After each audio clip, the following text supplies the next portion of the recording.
All right, so first we're going to look at urban housing when we're looking at urban issues. And so changes, things that have happened, two changes here. First of all, filtering process by which a community changes socioeconomic or ethnic group, more renting and deterioration. So let's look here first. This is a picture of Camden, New Jersey, definitely a community that has gone through this.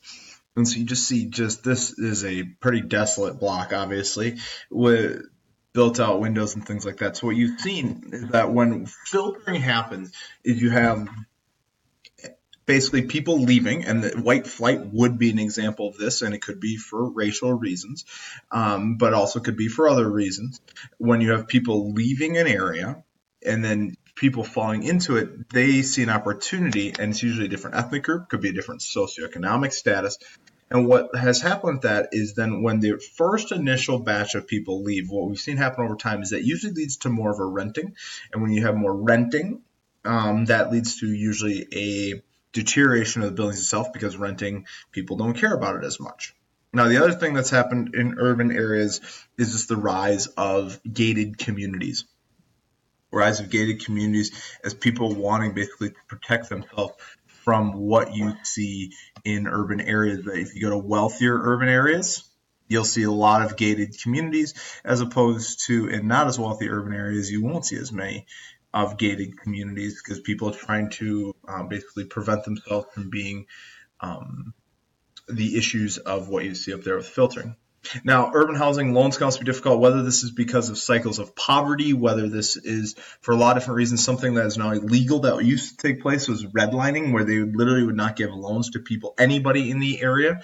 So this is a map of Baltimore, and they literally, if you were trying to get a home in here, this wouldn't take place.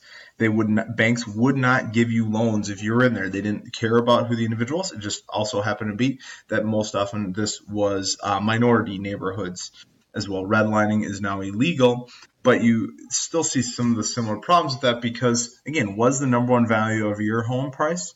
It's what's the value of the home price around it. And so when you look here at this is Sao Paulo, Brazil, which has a huge divide between rich and poor. Yes, this house right here and this huge apartment complex over here, you just see the vast differences that, I mean, yes, this side of things is more poverty than not. And so in a redlining situation, they wouldn't have given loans over here and given loans over here, and they wouldn't have cared about the individual as a whole. Now, going back. LDCs, urban housing, is incredibly poor quality, insufficient, not well maintained. This isn't much different from what you see in MDCs. However, in this case, MDCs, the government's help more than in LDCs is definitely a part of this. But also in MDCs, the shortage of low-income housing is definitely there. And this is partly due to gentrification, which we'll talk about in a different lecture. But just basically, it's rising rent prices. And as rent prices have gone up, there have not been low-income houses there to replace those. And so what you have is that urban housing, the urban poor have moved more and more out of downtown areas and have moved more to the suburbs because that is where you see urban poor being able to afford more houses. And that is, it's shortage of income, low income housing. It's too expensive and expansive to build or maintain low income housing because, again, just a deterioration process over time. And who's putting all the money into that?